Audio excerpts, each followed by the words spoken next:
like to invite Reverend Dr. Daniel Fernandez SJ to deliver the welcome address.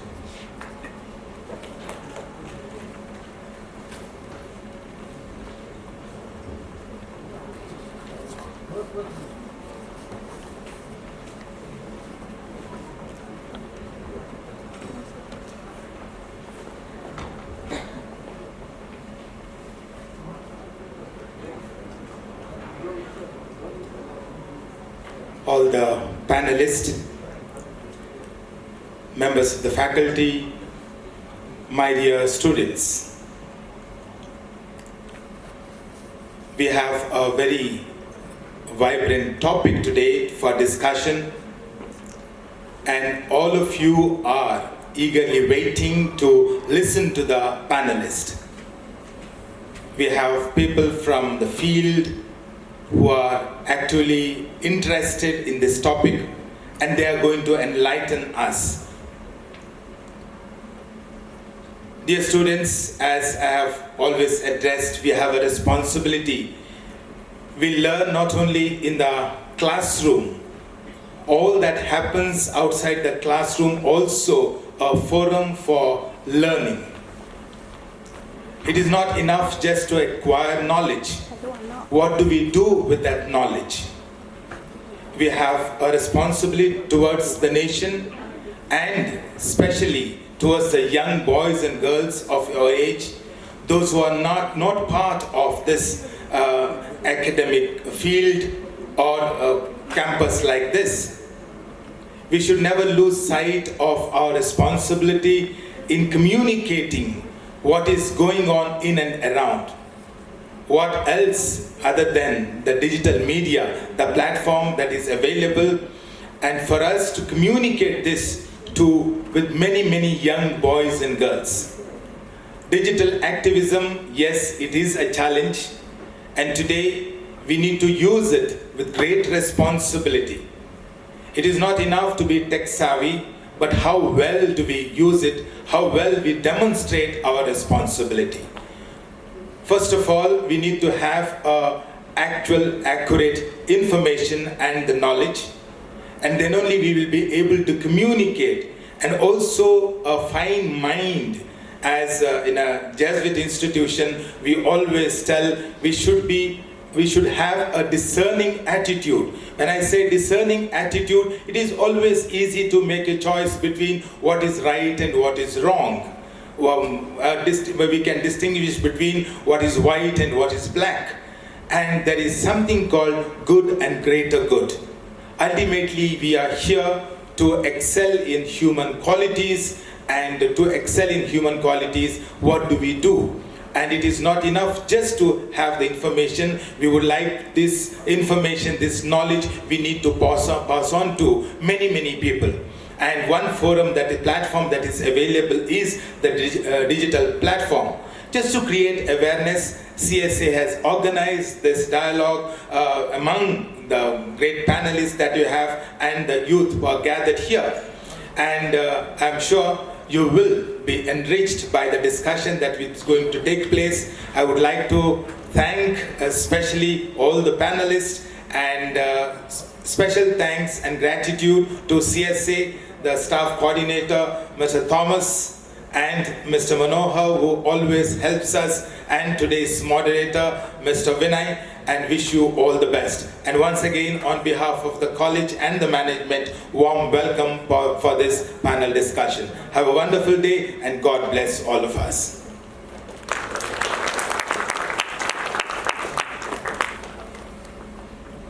It's time to introduce our panel members to you. D. Rupa Modgil, IPS, Managing Director at Karnataka Handicrafts Development Corporation. Vikram Vincent, Co-founder, Free Software Movement Karnataka and Free Software Movement India. Ekta Mittal, filmmaker and co-founder, Media and Arts Collective. Nitin Manayak, Assistant Professor, Department of Communication Studies, Mount Carmel College, Bengaluru. Our moderator for the day is Mr. Vinay Kambipura, Assistant Professor, Department of English, St. Joseph College of Commerce. He is currently pursuing his PhD from Kuempu University, Shimoga. On behalf of the Center for Social Action, I request Mr. Vinay Kambipura to take over the session.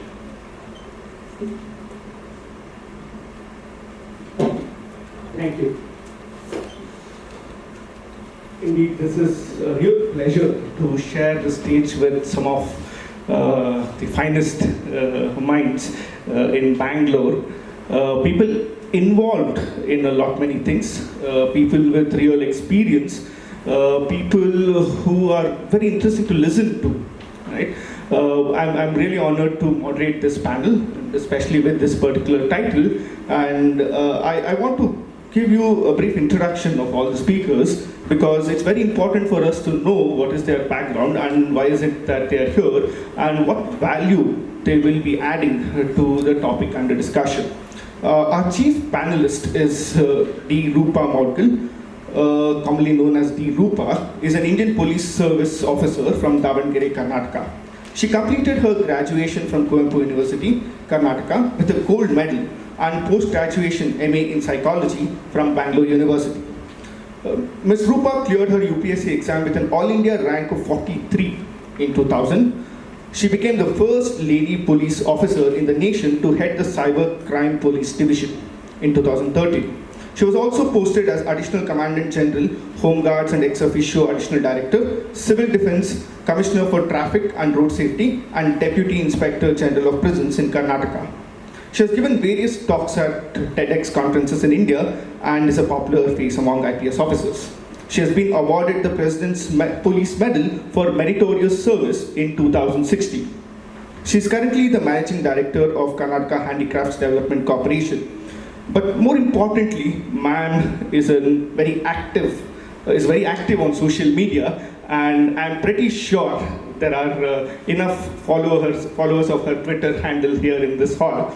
And I've been following your posts, and it's very interesting. It's very interesting to see a serving government officer being very honest and forthright. And what you really see is a commitment to the profession itself. Right? We are truly honored that you are here with us, ma'am. Thank you so much for coming. Next panelist is Mr. Vikram Vincent. Mr. Vikram Vincent is the founding member of Free Software Movement Karnataka and Free Software Movement India. He is an educational technology researcher and consultant and assists educational institutions in making paradigmatic shifts to learner-centric practices. His research focus is the development of higher order thinking skills among novice learners and unlearning in adult learners. He is currently awaiting his dissertation defense from IIT Bombay. A person truly from the technological background, because we are speaking about the digital world. I think Mr. Vikram Vincent will be able to add great value to our discussion. And the free software movement is a unique movement in the world, and he's been leading that movement here in India and in Karnataka. A warm welcome to you, sir. Ms. Ekta Mittal is a filmmaker and co-founder of the Bangalore-based media arts organization, Mara. She has been awarded an archival fellowship for research at the Archives of Indian Labour. Her recent film, Gumnaam Din, depicts, produced by Public Service Broadcasting Trust, depicts the journeys of migrant workers who get lost in the urban jungle. Ms. Ekta brings, this is what at least I feel, she brings a kind of poetry to the field of activism. Very warm welcome to you, ma'am. Mr. Nitin Manayat is an assistant professor at Department of Communication Studies at Mount Carmel College, Bangalore, and I also happen to know him. He's a very warm and gentle person, but he's capable of bringing great insights into any kind of topic that we have at our discussion. He has been a regular visitor to our college. A very warm welcome to you, sir. Let's get into the discussion. I don't hope to be a moderator. I hope to be a provocateur. I hope that I'll be able to provoke enough for you to say something so that the students also get provoked. But a brief note about what we are going to talk about. In 2011, a Belarusian scholar, academic called Evgeny Morozov published a book titled The Net Delusion, The Dark Side of Internet Freedom. That book created a huge wave because it burst several myths about the internet freedom. Until then, the technology companies had projected an image of the internet and of social media as a harbinger of freedom, as a harbinger of democracy, and as an enabler of freedom of expression. But his research showed that much of this claim was completely bogus. It was a myth. Right? It was a false narrative created by these tech companies in order to brand themselves as pro-democracy and to sell their products. Especially the Tunisian revolution, the Arab Spring, the Iranian revolution, they claimed it to be a Twitter-led revolution, Twitter-enabled revolution. Whereas his insights, his research showed us that that is not the case. There were well-established networks in place, and Twitter was just incidental. Right? The revolution happened because people knew each other, people met, people discussed, they were passionate about their ideas, they were committed to their ideology, and that's what enabled them to create a revolution, right? And not the Twitter. He presents two arguments in that book. First argument is that open internet automatically does not enable freedom or democracy. And the second argument, political activism or activism of any kind requires real world relationships and a lasting commitment to one's ideology. In the same book, he speaks about the early 19th century Europe, where newspapers were just introduced and everyone started reading newspapers, talking about current affairs. There was one Danish philosopher called Kierkegaard, Soren Kierkegaard, who looked at all these things and was flabbergasted, and he said, what is all this nonsense? Everyone has an opinion, but no one wants to act on it. And if we look at what's happening in the present situation, this is pretty much the same story. But right, it's not the newspapers anymore, it's the social media, it's the internet, which is flooding us with information, loads and loads of information. So we know about a lot of things, but do we act on it? So the big question for our panel is this. How do we understand certain terms like activism? Right? What does it really mean? How do we categorize? What is this category called the youth? Right? We know that the large amount of young people are on social media, but are they really a category which can affect any kind of a meaningful social change? And what happens to the quality of public debate, right, in the online world, right? These are some of the big questions. And of course, what is the future for our democracies when all the conversations, when all the expression of dissent and one's own expressions are mediated through online spaces? Right? What happens to the future of democracy in which we need to develop a sense of shared identity, a kind of a common ground that connects all of us? Will the digital media enable that, or is it going to be counterproductive? These are some of the questions that I had in mind. I now invite our panelists to share their opinions, and then we can open it up for questions. But Rupa ma'am, I believe she has taken time off her schedule and she's consented to be here. She's also a chief panelist. Ma'am will speak, and if there are any questions, I'm sure, yeah, big question. Okay, thank you. Yeah, thank you, ma'am. But we will start with you, ma'am. Please, the session is now over to you.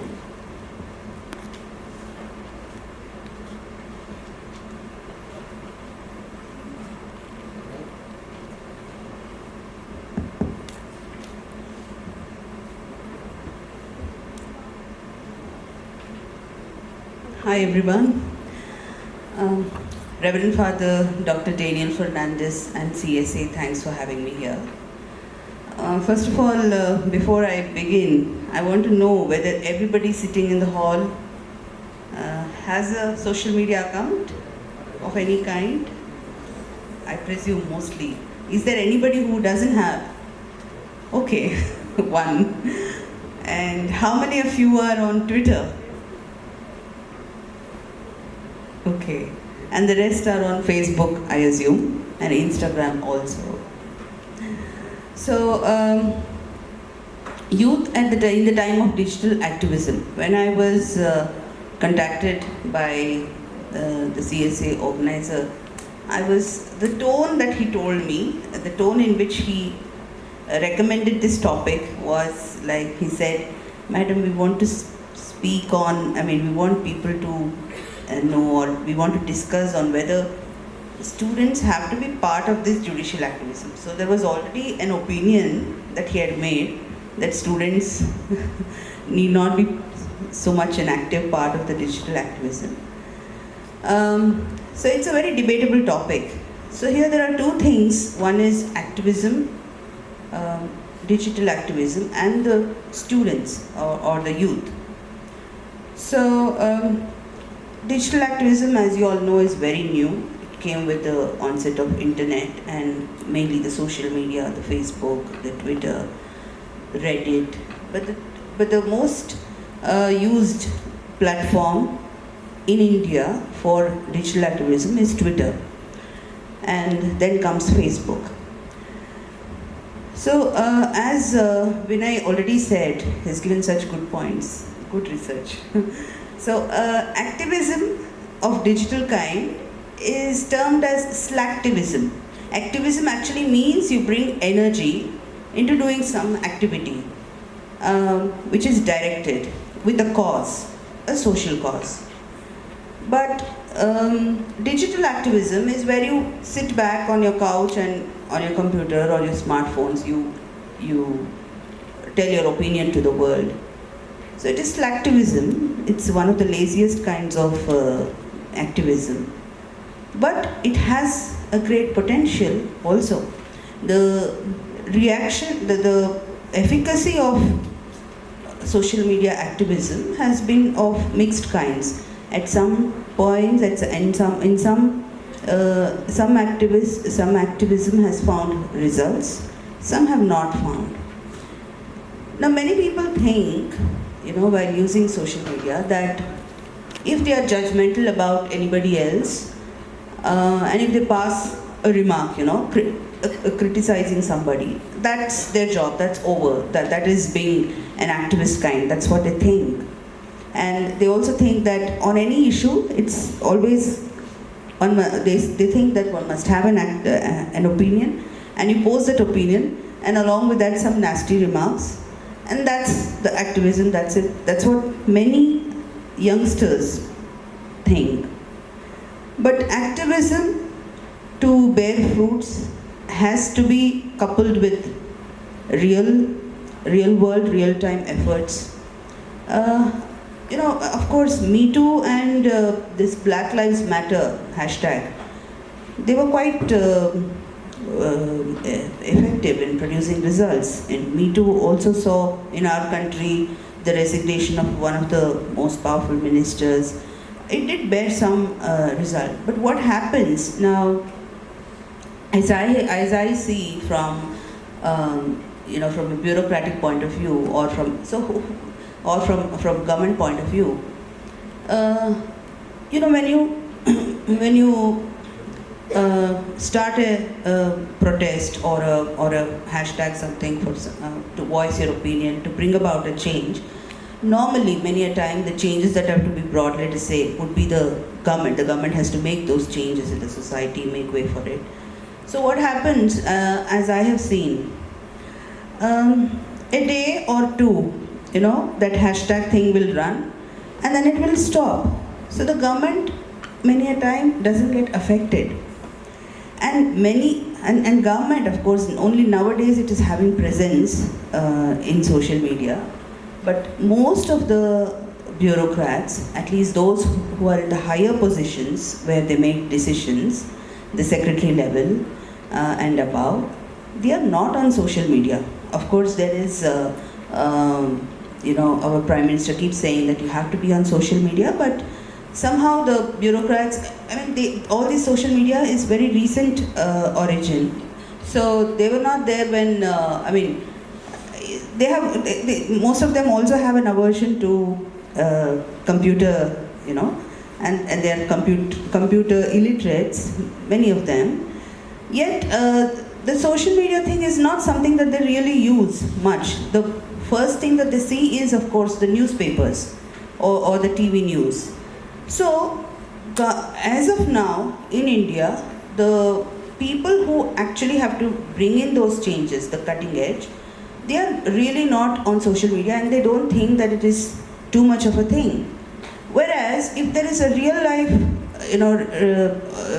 protest on the streets, the government is bothered because it disrupts traffic, it is visible for everybody, and government does get affected. So in India at least, the present times, I feel that activism, digital activism is picking up, but the people who effect changes, they still don't see social media as much, and they don't think that it really matters much, because there is also, for example, in social media, what happens, you may be somebody who is not really affected by that problem. You could be, one could be posting criticisms or voicing opinion with a fake identity. You might be sitting elsewhere, you might not be the real person who is affected. So government thinks that way, this is all, like, it's managed, sometimes all these accounts are given to management, there are companies which bring in a lot of accounts, what are they called actually? The social media cells, yeah. So they feel that social media cells, not of just political parties, but of course there are of various organizations too. So the government feels it that way. But I'm sure digital activism does create opinion. It is very helpful for forming an opinion, creating an opinion about something which is obscure yet. And also voicing opinion does help. But I feel for it to become more effective, to gain more teeth, it should be coupled with real activism on ground. And I think, let me open for speakers. Open that.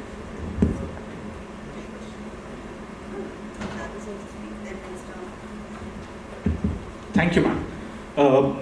That was an insight into how the bureaucracy looks at, because we don't get this insight very often. Thank you for sharing that insight. Maybe we can use that.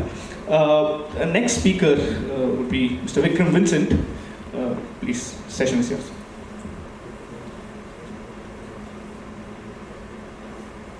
Hello. Good morning. So there is a theory called the cute cat theory of digital activism, which says that nobody is really interested in activism, and the only reason the internet survives is because it allows all of us to post pictures of our cute cat and pornography. So this is what the cute cat theory says. So it basically means that the internet allows people with a lower barrier. If the medium allows you to share photos or communicate with each other uncensored, then you're going to have people adopt that particular medium. But if you want to use that medium for activism, then it's not simply about being able to communicate, but it also means the efficiency of that particular medium. It's so important for activism, for activism to be on internet, that several companies and organizations which are into human rights have, including ones which are supported, let's say, by the United States government, that they have invested a lot of money into helping activists in countries which have very strong censorship laws. They've basically created tools to bypass these censorship regulations and be able to raise their voice to the international and other communities, and maybe even among themselves.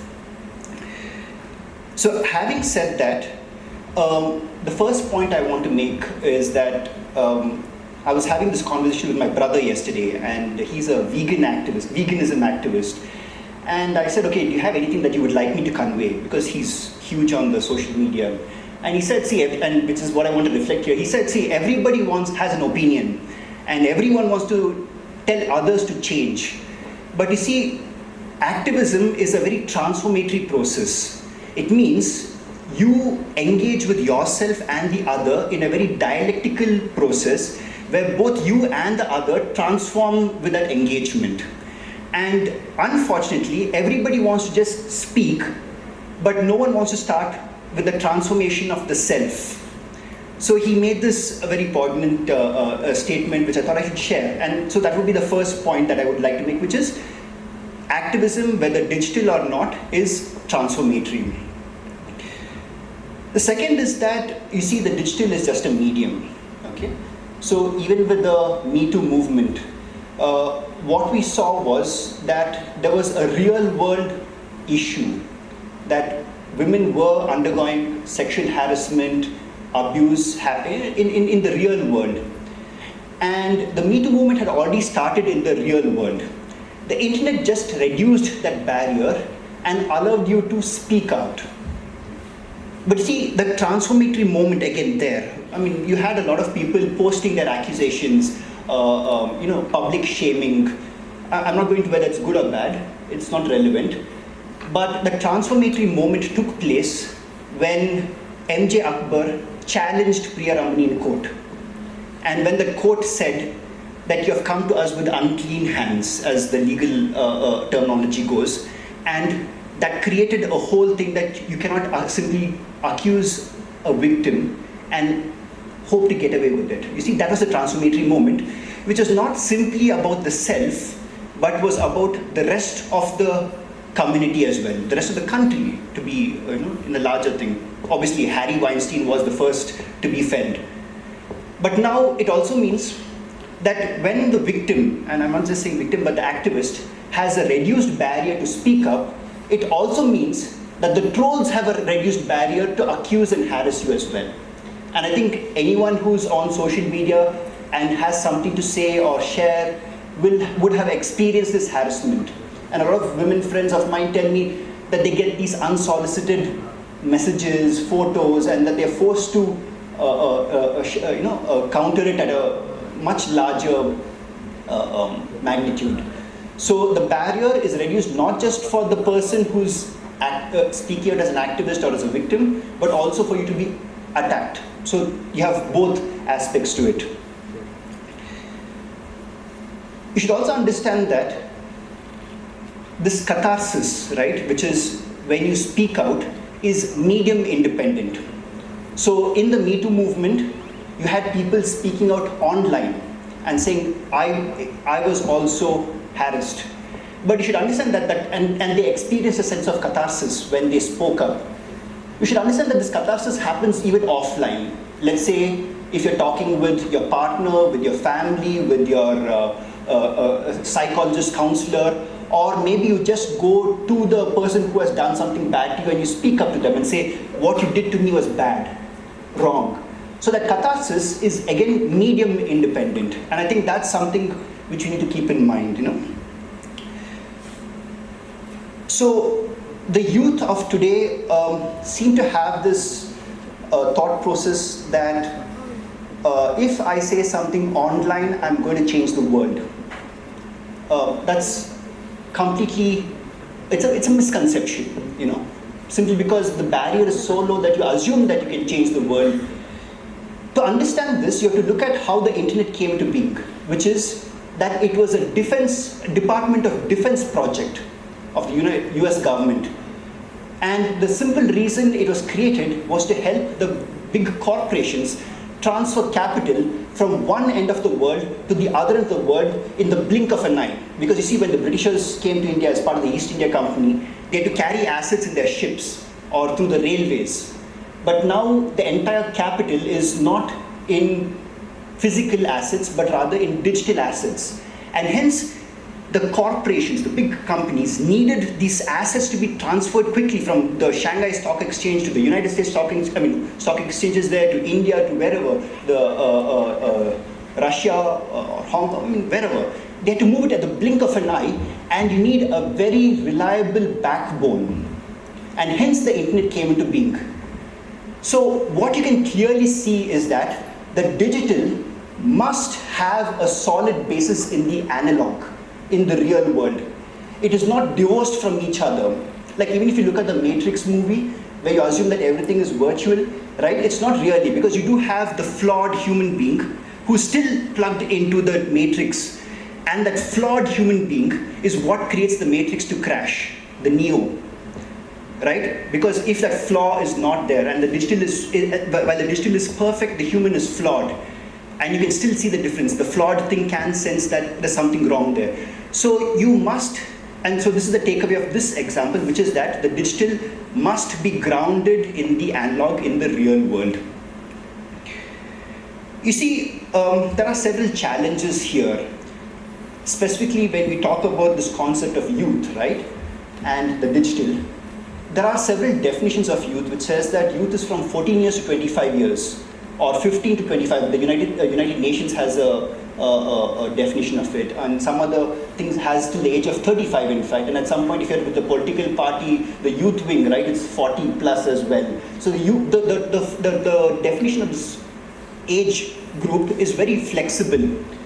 So if you're talking about digital and you're talking about youth, which means a 14-year-old who has an opinion to share, who's feeling strongly about it, and they do speak out. And you see online, the persona, nobody knows that you're a 14-year-old. You may not know. What would happen if a sedition or a UAPA is slapped on that 14-year-old, right? It's a real world problem, which is possible. So you have these questions which pop up. And obviously we have the issues of predators being online at the same time. So one more challenge is that when you talk about digital, it's more about the urban, which is because the urban are the only ones normally who are looking at the internet all the time. If you look at the rural, there are a lot of statistics which says that they do not even have access to this. So digital activism is again problematic because it only means accessibility, that those who have access can engage and the entire rural section cannot use it. You also have a problem there that the accessibility is based on gender, where the gender plays a role, whether it's the LGBTQ, the third gender, the other genders, right? They also have a thing. Vikram, I'm sorry to interrupt. You finish that idea and then we can have one more round of Okay.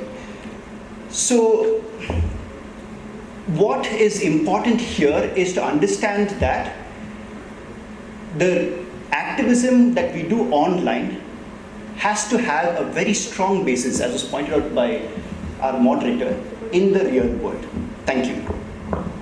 Thank you, Vikram. Some very interesting insights. This whole idea of the reduced, lowered barrier, which allows not just the activists to enter, but also the trolls to enter at a reduced barrier, is very interesting. And I now request Sekta to speak. Activism, not just as sharing opinions, but it comes from a fully different kind of an involvement with the digital world, with the work that has been done by Mara. Please do share your experiences from that.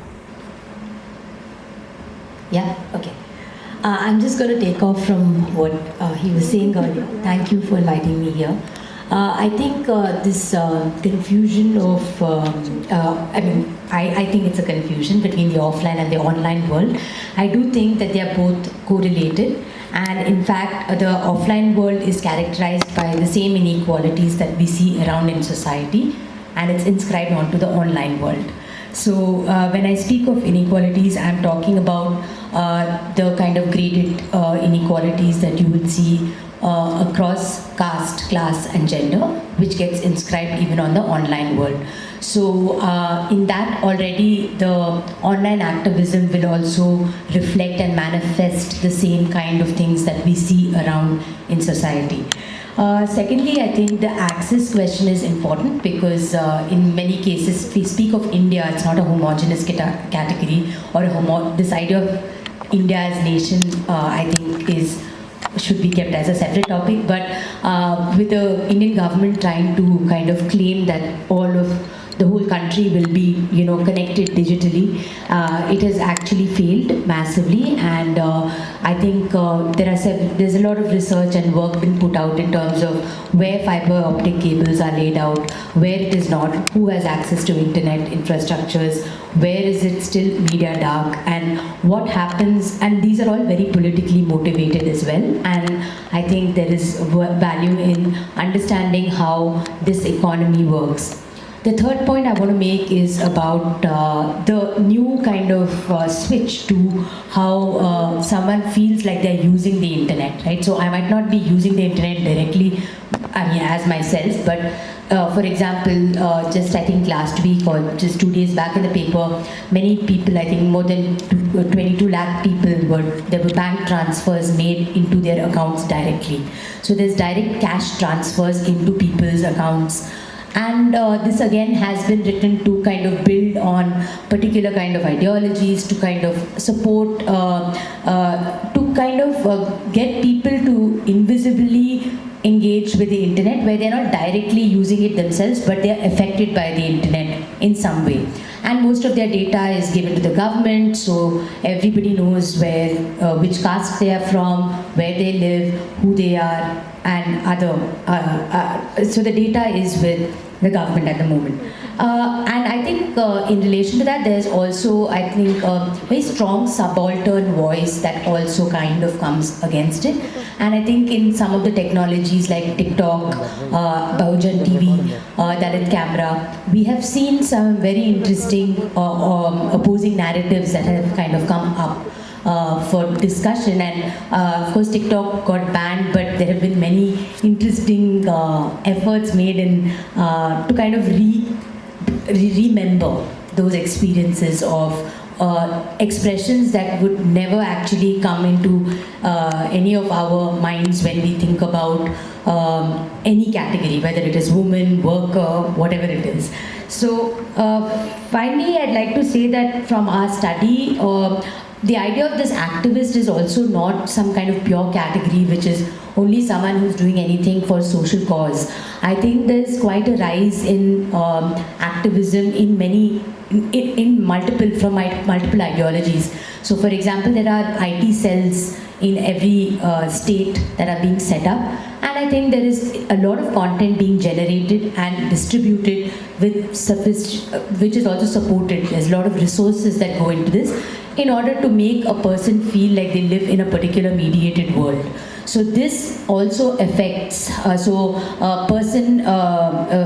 anyone today can feel that they're an activist because the popularity of them depends on their loyalty to a given group. So it could be from, it can range from anyone from political parties to unions to women's groups to, so there is a lot of these different ideas of activism which we need to consider when we are having this discussion. And I think that I think even in the context of media and how these things are interrelated, media as well as what's happening. When I say media, I mean like television and other infrastructures outside of digital media. They're also in sync with one another. So for instance, certain kinds of activism receive certain kinds of representation, whereas some people who may be arrested or kept away from media attention also raises a question of what is the media really doing and who owns this media, and are also shaped by the agendas of that. So I think I'll leave it on this, and I hope that it can lead to some. Let's not forget, let me just respond to few things, couple of things that she said. Well, first of all, can you hear me?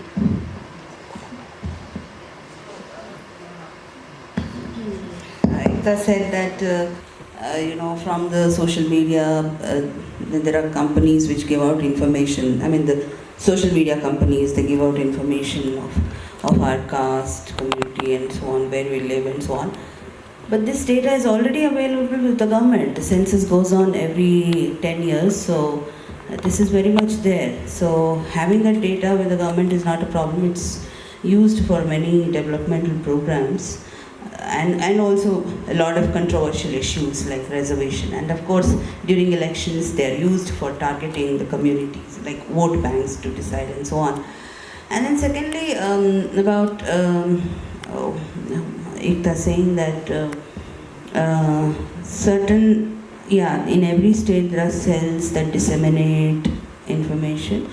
Well, government has a department, information and broadcasting department, which does work for the government. It does spread the work. Its duty is to widespread the works of the government, so that government gains goodwill of the people, and also dissemination of information about various programs.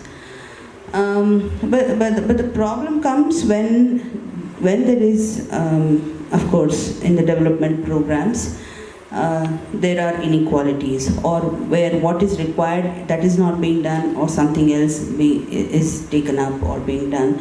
So that is when activism finds place.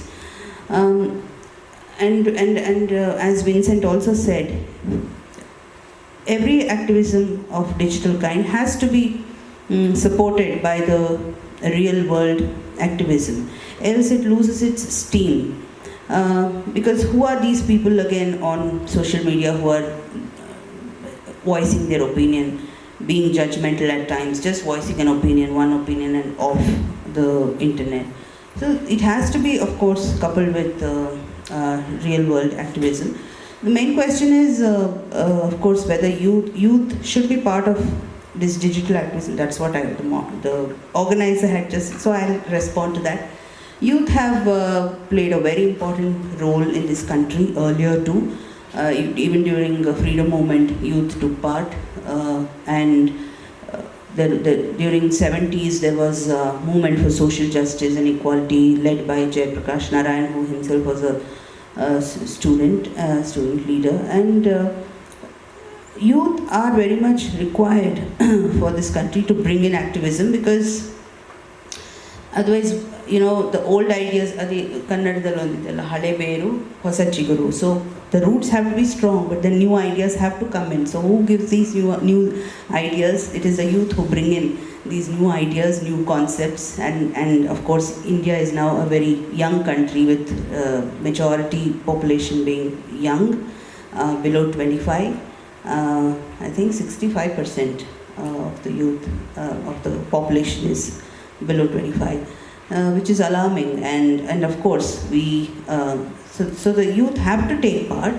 But then again, as a student, whether you have to take part, that's I think,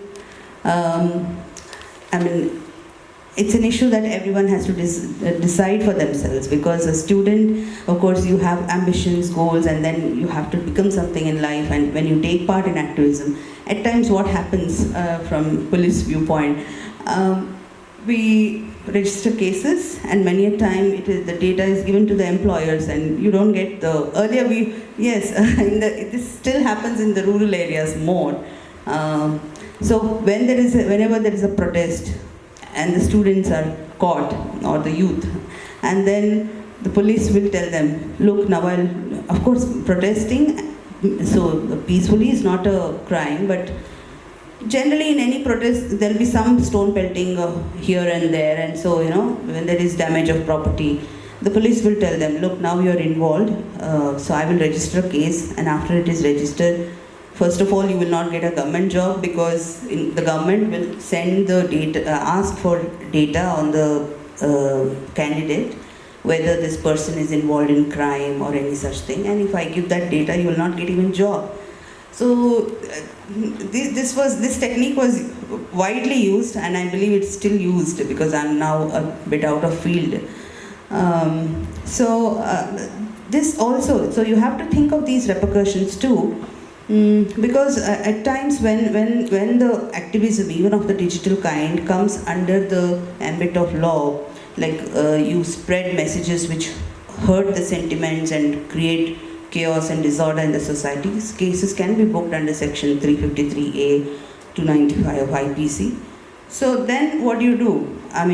Really, do you want to get involved? Fine. If you're an activist kind, if you want to be an activist, if you want to get into politics, or if you've dedicated yourself for the social cause, all these don't matter. But for those who innocently come into these protests, I think they should know the repercussions too, because it is haunting, it keeps haunting. Yeah, I'll pass on. Thank you, ma'am. Another insight. I don't know whether it will deter the students or motivate them further, but definitely a great insight. But I just want to recapitulate what Ekta said. It's a very important idea of how inequality that exists in the real world gets also inscribed in the online world, and especially the question of gender, class, and caste, right, which matter in the real world, will also start mattering in the online world. So that's, I think, it's a very great insight. Now over to Nitin. Okay.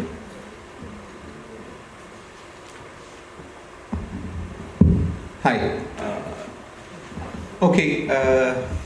So I've decided to, I think, change what I'm going to talk about. So I thought I'll just look at one example of something, right? Something that perhaps all of you are aware of as people online who you've encountered, something called mental health activism. There is a way in which it comes to you. There is a language in which it comes to you. So I thought we'll just talk about that particular phenomena for a brief bit, and I'll contrast it with something else, and then we can see where the problem of the digital is perhaps in this instance, and hopefully that will perhaps direct us to think about where the problem lies. So on the one hand you have mental health activism that has that's been there for some time. Usually initially it appeared as newspaper articles which talked about depression, certain kinds of pathologies which were identified as mental health issues that needed to be addressed, that there was a growing science around it, and this science has been developed. There was psychiatry and psychology as practices that were attuned to alleviating distress of these particular patients who were identified as suffering from this mental health, right? This is one narrative which has been there for a long time, right? Of course we know that it's before consumer digitality as we understand it today. That's before the internet or anything came by. This idea exists for a long time. On the other hand, I want to contrast it with something that we don't take as seriously, perhaps, something that you're all familiar with, perhaps, if you watched any South Indian or any regional language film from any part of India, is a category called love failure, right? Most of you have encountered it in some film or the other, right? And if you look at this idea of love failure in these films, what is love failure? How is it expressed? Usually it's if you look at the symptoms of this expression, it actually matches a lot with your symptoms as defined under depression, as in person refuses to eat, and it can last anywhere between 5 seconds to a whole lifetime in the film. It can lead to the person taking their own life. Lots of things can happen, right? But in the way that this category love failure is problematized in these films, or how it is dealt with in these films, you find that the person experiencing love failure has different relationships with different people, right? In the films. And if you look at all the films collectively, you will find different things happening. So there is usually 3 kinds of roles that are given to different kinds of people for the person who is experiencing this love failure. On the one hand, there is an expectation that friends should sort of sympathize, empathize, wallow along with this person experiencing love failure, should be there for them, go drinking with them, create some scene with them, etc. So that's the role of the friend. Then there is the role of some nurturing sort of figure. It could be the mother, it could be the father in case the mother is absent in the narrative, it could be the neighborhood girl who is kind of in love with the hero, who has to come and make sure that the hero eats, the hero experiencing love failure eats, receives sustenance of some kind. And it's usually the mother figure in most of these films. And then you have someone like an authority figure, usually the father or some uncle or someone who has to be the one who comes and says, snap out of it.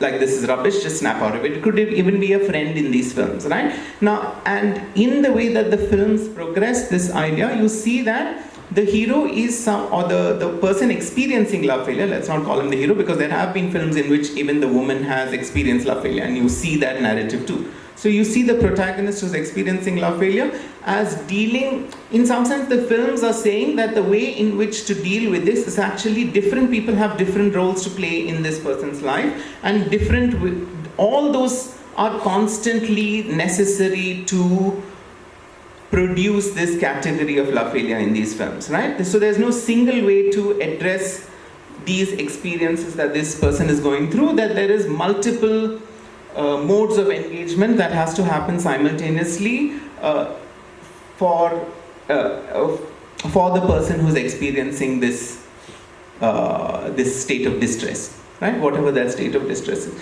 Now, in contrast, you have the mental health discourse that tells you that there is a single way in which we have to understand. And most of mental health activism online, you will find that there are lists being put up of how do you even talk about it?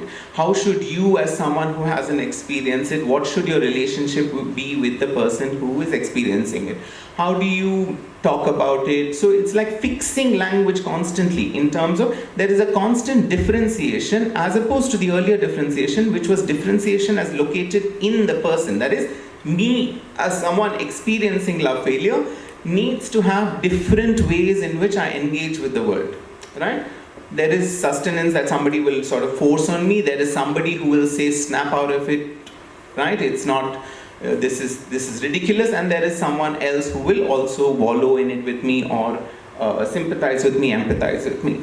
On the other hand, you have this one singular system which tells me that I am now singular, there is nothing, so my expectation of what is coming from this world also has to be singular. That is, everybody has to speak to me in the same way. That is, me as someone suffering from this particular condition has to be spoken to or addressed in the same way, and that is the only way in which this engagement with my set of experiences can happen, right? Now, if you compare these two and see which of it fits easily into the digital universe as we understand it today, it is the mental health category, because it fits neatly into you have to just occupy yourself as a slot. That is, you have an identity, right? And identities, remember, philosophically, they're always digital, because that identity is premised on the idea of differentiation, and digital is premised on a philosophy of differentiation, right? So we do know that. So you have this differentiation becoming.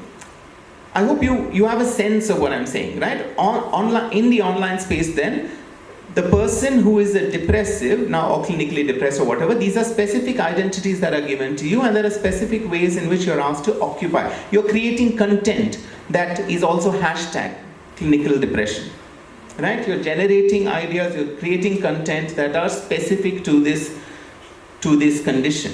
Now, what happens to this other understanding of life, which seems to be more multi-pronged, but we don't think of it in terms of activism? And I think that's happening because precisely of something that consumer digitality as we see it today tends to introduce. And this is not an introduction that's new. Again, I would say it's part of an older system. There are other categories that have come to us via newspapers, via the media, that have also tried to reduce experience to single identities, right? And that sort of reduction of experience is something that I find very, very worrying about online activism. The constant reduction of experience, right? That experience that seems to be far more, let's call it analog in the South Indian film, seems somehow very digitally fixed in the online sphere of mental health activism, right? And I think, like, for me, it's clear which side I'm on. I'm on the side of love failure because I think it's a far more expressive category. It allows me more movement as a person experiencing it. Experiencing distress of various kinds, it allows me more movement. It's not giving away all agency to somebody else, which is the psychiatrist or the psychologist in this case. It's not fixing me or fixing all my experience into this category of depression. So it gives me more movement, right? And that's precisely what I think sometimes digital activism doesn't take into account. What is it that can give you more movement, can give you more mobility, and what is it that is actually restricting experience. So for me, that's become something that should be, I think, part of everyone's digital life, right? To be able to evaluate what aspects of it actually produces, both in yourself and in someone else, the practice of freedom, and what actually restricts those freedoms. So freedom is not just being able to say something. You can say you can speak in precisely the digital language, and you will find your space in the digital in that way. There is a hashtag, there is a way in which the algorithm works that creates what is known as a monoculture of diversity. It's a monoculture because the basis of it is diversity. Basis of the internet is also diversity. Like basis of the algorithm is diversity. So you're diverse, that internet is perfectly fine with it. The industry is perfectly fine with it. As long as that single unit that you are itself, the diversity is not within you, but out there. Your node has to be as clear as possible. Your expression of what your identity is has to be as clear as possible. And that always that is something that worries me as someone who participates online. I see myself being drawn to some of these categories, but also I feel the need to resist it.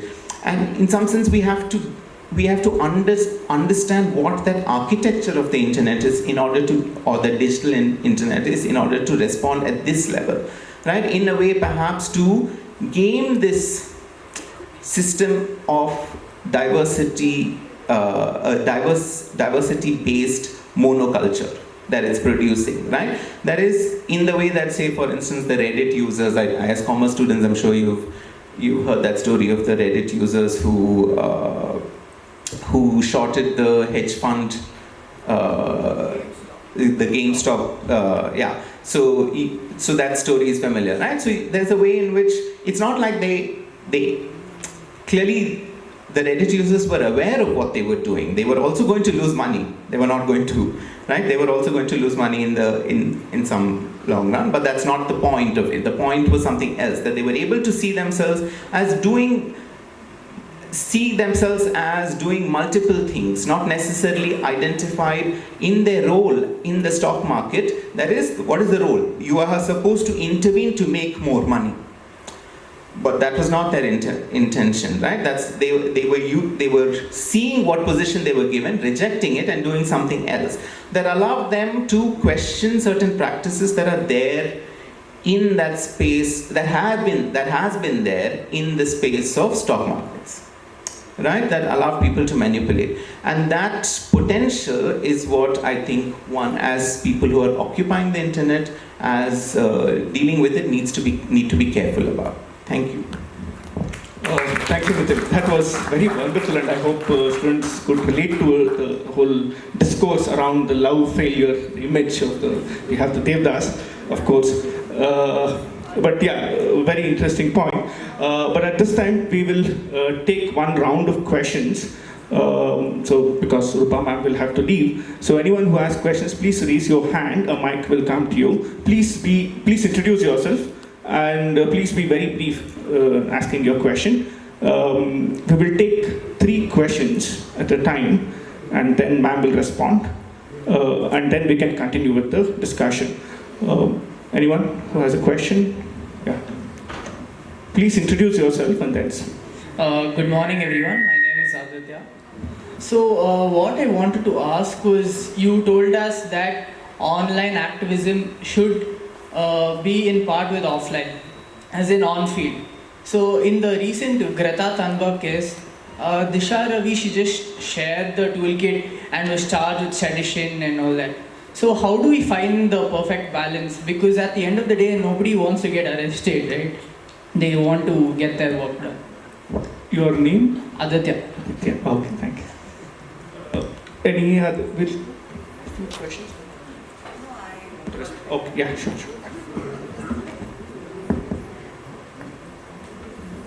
Yeah, that example that you gave was also, there was also real world activism also, right? People were protesting on roads. So it did help. So, it was online, of course. But the farmers' protests were also were going on at that time in a very big, with a big momentum. So it did help. Now about your arresting, well, I'll not speak about the case per se. It's sub judice. So let's leave it at that. See, there are no gains without pain. So if you want, if you're committed for a social cause, then I think you have to be ready to face these obstacles. Of course, arrest is not the ultimate thing. Then there is always, after the arrest, there is the trial that goes on. Even if you're charge sheeted, the court will decide whether you're guilty or not. So somewhere I think these are obstacles which one has to encounter and face when one is a serious activist. It's a little digressing, but I would just say, see, although I'm an officer, you know, people who know me in the system, they call me kind of activist officer because I keep blowing whistles, you know. 2-3 times I've done it. If you see my TEDx talk, why bureaucrats hesitate to act, in that I have mentioned. And I've got transferred several times, but that doesn't affect me. Of course, I don't consider transfers as punishment, but then it makes you go out of your comfort zone. So it displaces you from your comfort zone, and nobody wants that. It's a lot of physical displacement, and for if you have children, then their schooling, all that gets affected.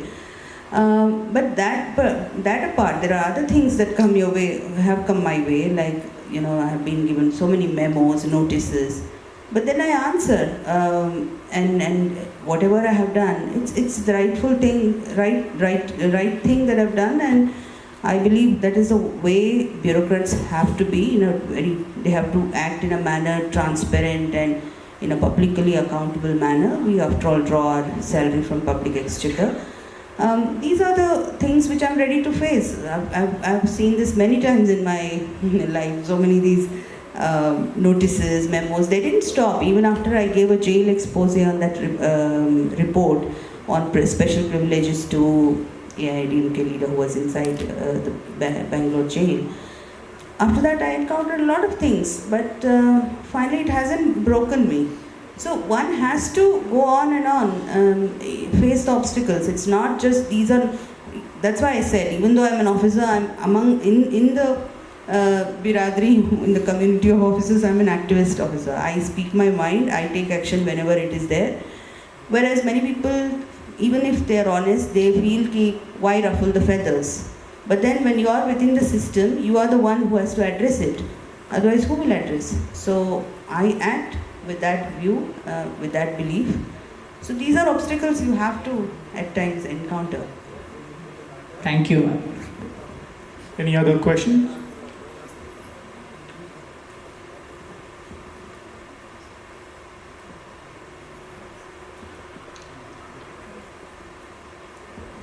Any questions from the back?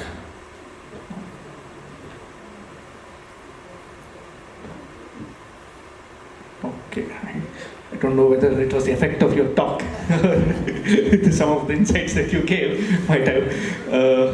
I think they're not active on social media. They're good students concentrating on their studies. Good. Because otherwise I myself have borne the brunt on social media so much. Somebody would have raised some question on that if they were active. So, good students.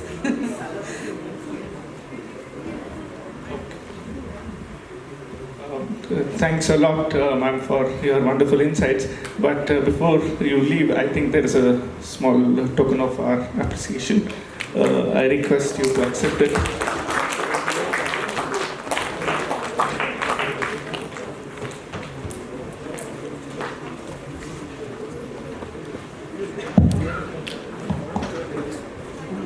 Thank you. Thank you, panelists, for an insightful discussion.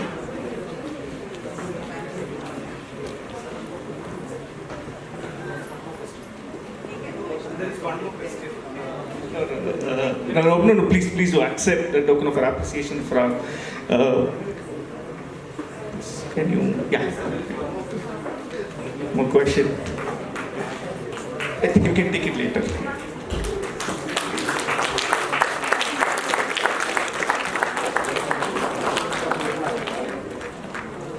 if you don't mind, I think there's another question. Hi, I'm Divya. I also teach in the Department of English. My question is an observation, and I would like for you to comment. It's not so much a challenge to what you said, but there's a contradiction. In the beginning, when you spoke about digital activism being accompanied by on-field activism, I completely agree with that. And then immediately after that, there was you spoke about how you should be aware of the repercussions of being a part of these protest marches. So that brought me to this question.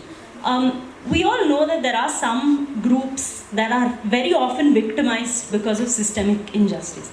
For example, when we think of Muslims in this country today, or we think of Dalit people. So I know that there is a narrative that digital activism was more like armchair activism where you don't really do anything, but I'm asking you to tell me if there's any insight that you can provide into whether taking part on activism on the field is actually something very dangerous for these people. And if it is so dangerous, does social cause or activism become a choice? Isn't that in itself something of a privilege? It's not dangerous. There have been numerous peaceful protests where people have voiced their opinion.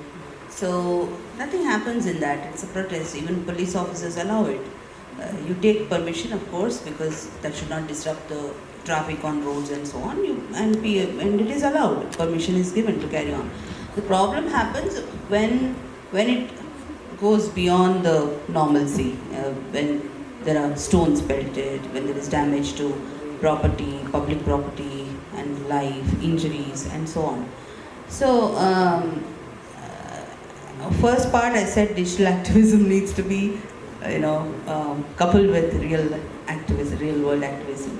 Then I also told about the thing, but you stopped there. I also told if you are for social cause, I think you should not worry. You should be ready to take on these obstacles. Yeah, ma'am, that was actually my question. Yeah.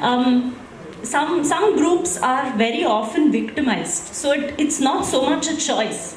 The minute they put themselves on the field, they are risking death directly. They are not as sheltered by other social groups as some are. For them, does digital activism become a sort of way of retaining the conscience? Because how else do they express it? Now that's a bigger social problem, but the generic answer would be, as I said, one has to, if you believe in that cause, I think you should be ready to face obstacles. But the second part, whether these particular groups are victimized, I don't think so, because there have been numerous protests by the Dalit activists. Not all get behind bars. There are so many governmental programs which go on for the people in that category, and I don't think. See, it's a problem of course, it's a social problem, but then there is. I often see that.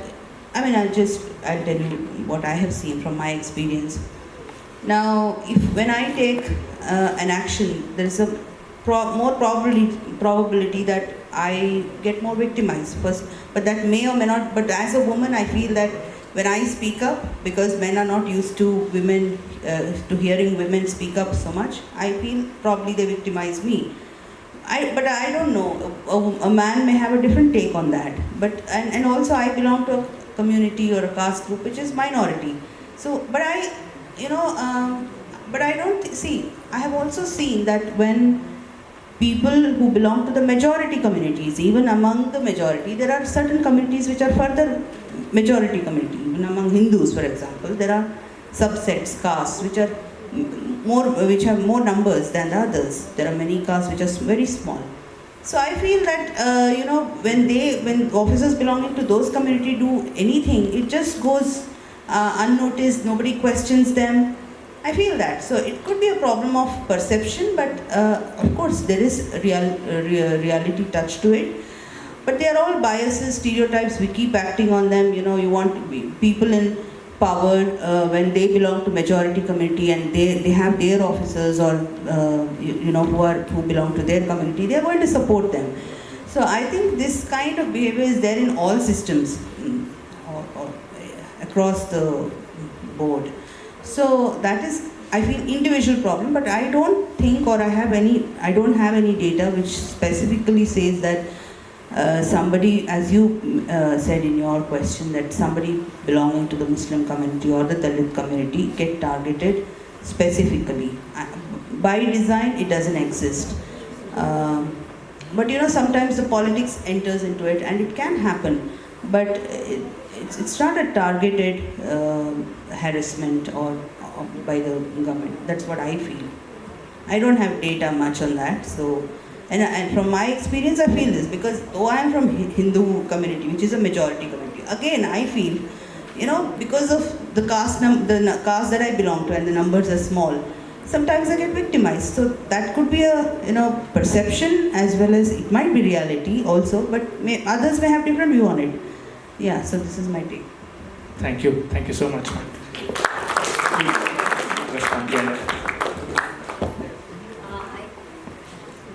Yeah, I think in relation to what you asked and what she responded, I actually think there is very systematic violence targeted on Dalit, Adivasi and Muslim community in Bangalore, and especially during the lockdown and two, three incidents that occurred where I don't want to get into the details of the incidents, but I think it is a particular kind of digital activism which also fabricated specific kind of these communities to get targeted in order to create fear and in order to ensure that they will not raise their voice no matter what happens. And it can be politically motivated, it could be ideologically driven, but I think there is enough and more work that has been done where hate speech, for example, and fake news and misinformation are the key kind of causes that have led to these kinds of polarizations between communities, which once operated in a different way. I won't say they were always peacefully coexisting, but it has shifted, I think, just in 1 year, especially after the corona.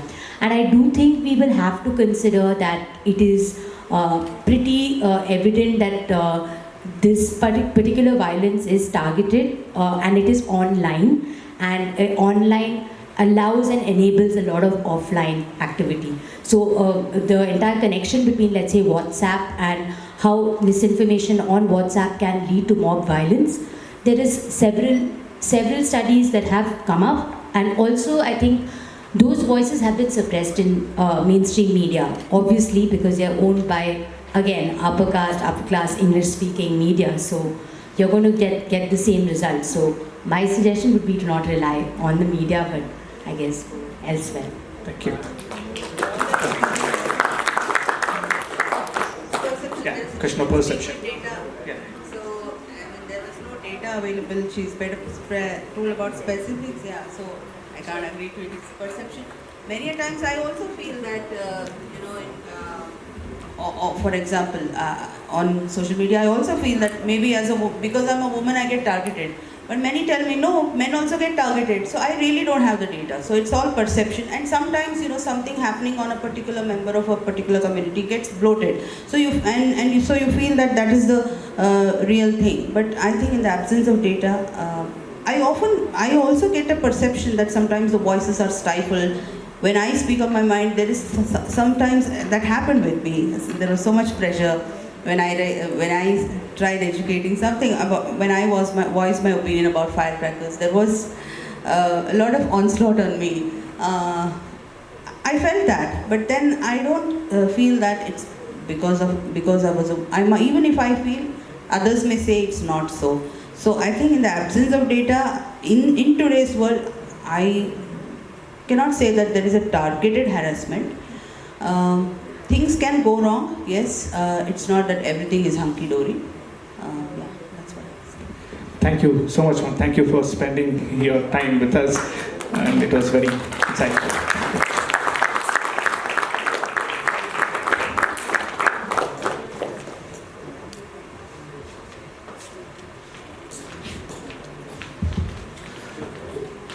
I have a few questions to you all, but before that, any questions to the other panel members?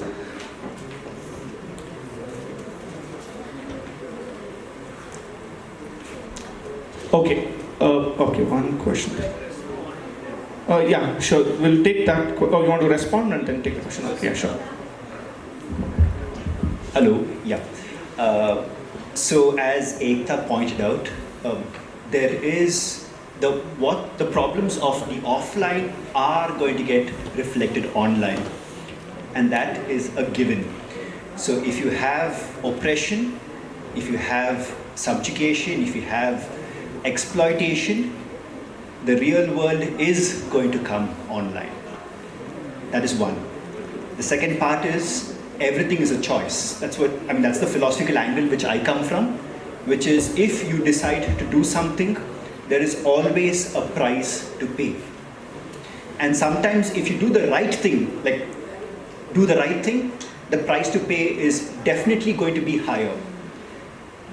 And don't have any misconception about it. Please don't assume that just because you're online, that you are invisible or anonymous, because it depends on who you are working against, as in what idea are you fighting. If it's a personal idea, one-on-one, some personal injustice, then that's one kind of engagement.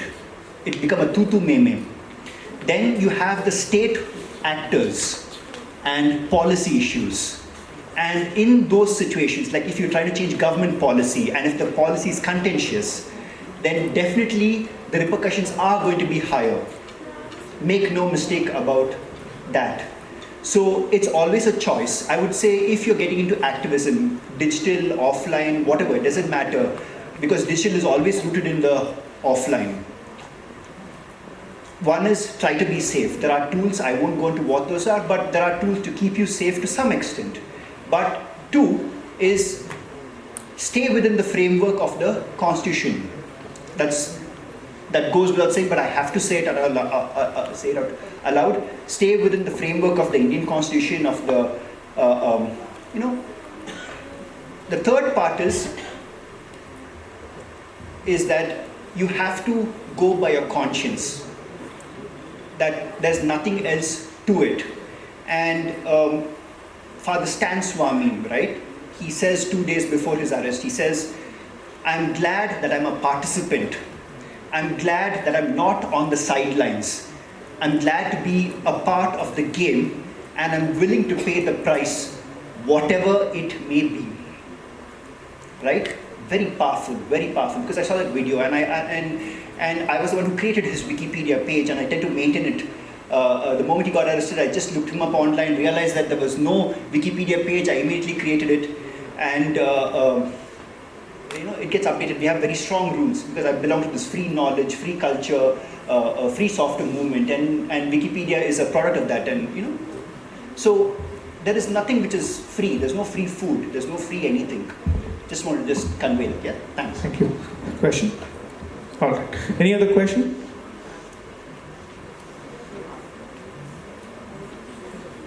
Sir? Okay, back there. Please introduce yourself and then ask the question. Hello, sir. My name is Sam. I'm from MCOM. So my question is, there was a recent rule that was passed by Uttarakhand government telling if there's any post which is anti-national, they would not, the person would not receive a passport. They would block the passport. So what is the definition of anti-national? Is it anti-government or anti-national? What is it, sir? That is my question. Okay. Yes, that question is we've been asking that question. Now, any other questions so that, yeah. Okay. Yes. So the first question is about the anti-national. We will take one or two more questions and then, yeah, we'll come to you as well. There's a question here. Hi. My question is, how do we understand, okay, I'm Shruti, I'm from the Department of English. How do we understand the collective in the digital space? Because a lot of digital activism seems to, claim some sort of allyship, right? Instead of camaraderie that we are used to otherwise. So, is there a distinction, and if there is, how do we understand the collective? Because digital activism also sort of, gives us how to be, an ally, sort of a lifestyle. It becomes a confrontation, not really against the state many times, but the confrontation becomes, of one's own discomfort. So, if you could respond to that. Okay, so we will take the last question from there, and then you can respond to it and give closing statements. The last question was from, yeah. So this will be the last question for this session because we've already exceeded the time.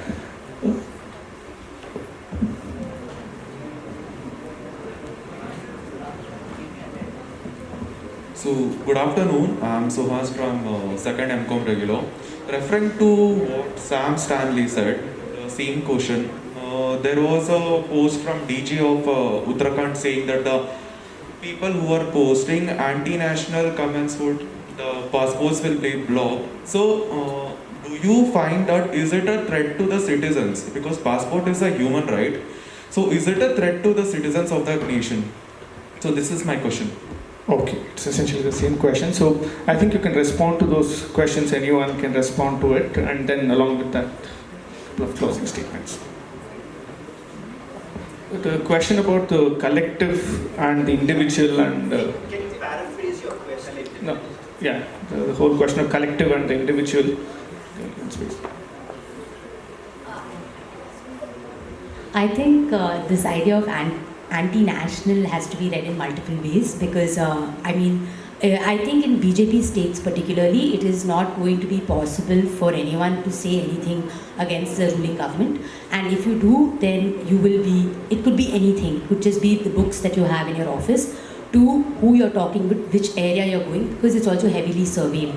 And if that is the threat, then the definition of anti-national in what I read in the current times is it could be across any class, caste, gender, and Adivasi, and it is a way to suppress movement, free speech, even asserting your own individual freedom and collective freedom, if at all.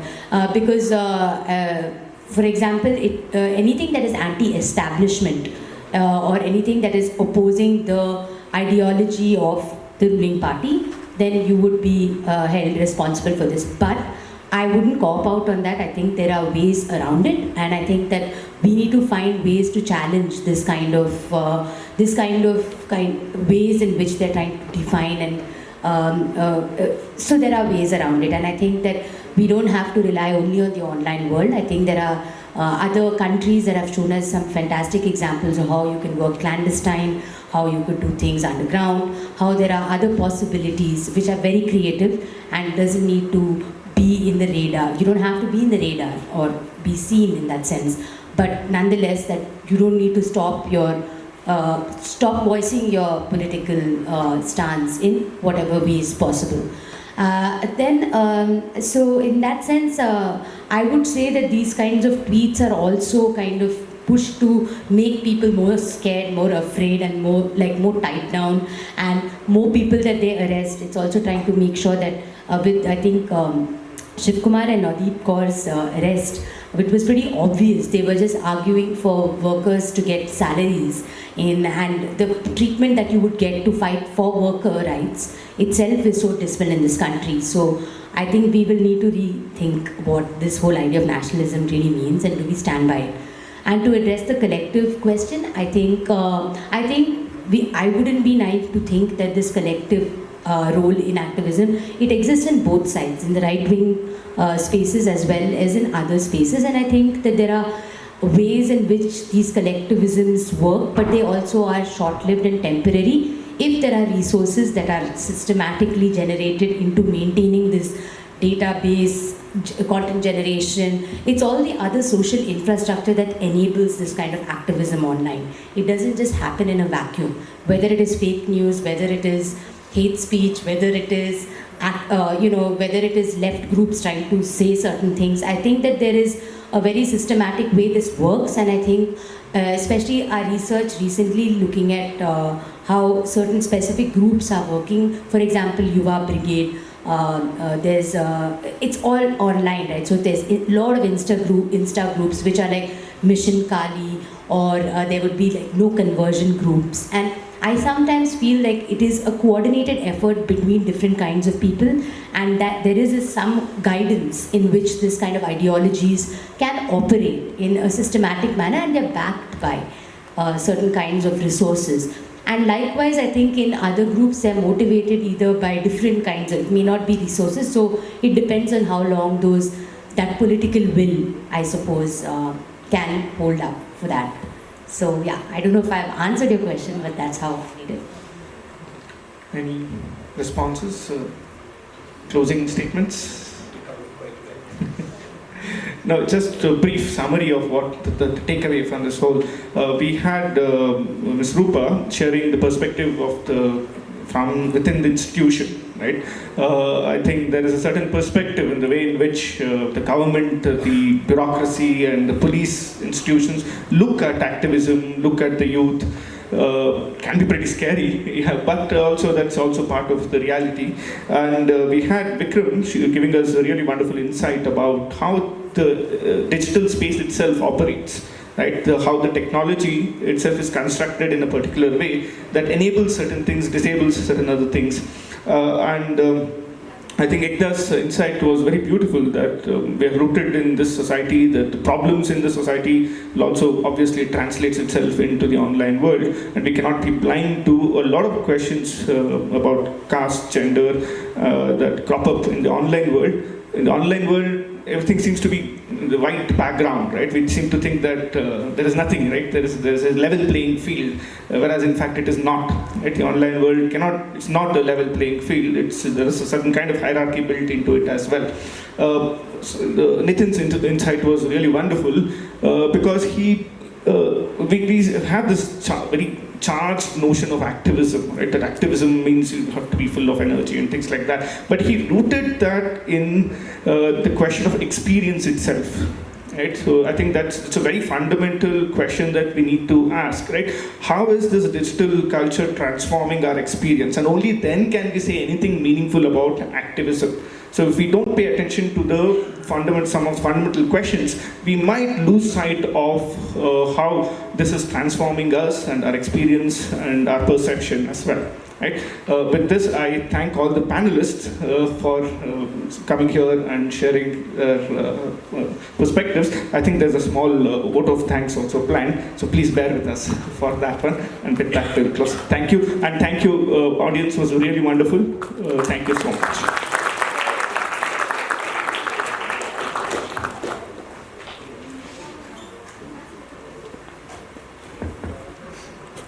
We would now like to express our gratitude to the panel members by giving them a sapling and memento. Please accept this as a token of appreciation. I invite Mr. Manohar Ranganathan to honor Vikram Vincent with a sapling and a memento.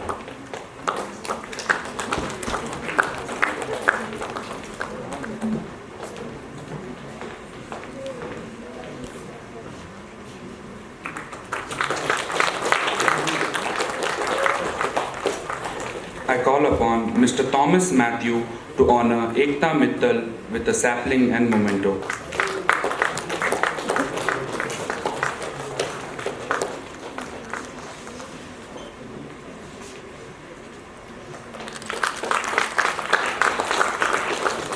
I request Yashwantani S. to honor Nitin Manayat with a sapling and a memento.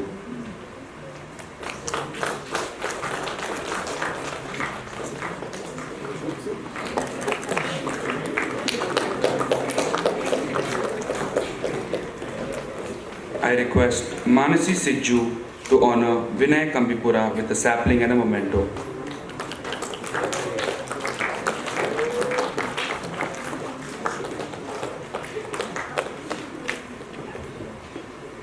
Now, I would like to call Mr. Manohar Ranganathan, Executive Director, CARE, to deliver the vote of thanks.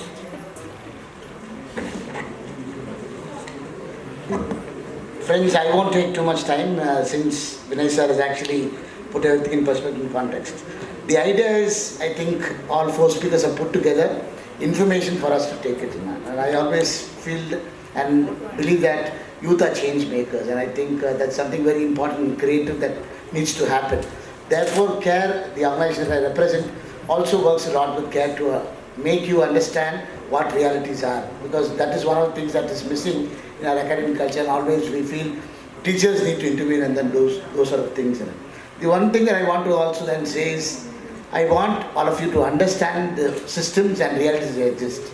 That I think is important, and the speakers have put it in perspective for us to understand how this whole digital space gives us one part of reality, but the other part is missing. And I think that missing part needs to be incorporated so that you understand that it's freedom for all of us, justice and peace. And I think to bring these elements into play, you and I have to play an active role, but keep a lookout for all things that are going to happen.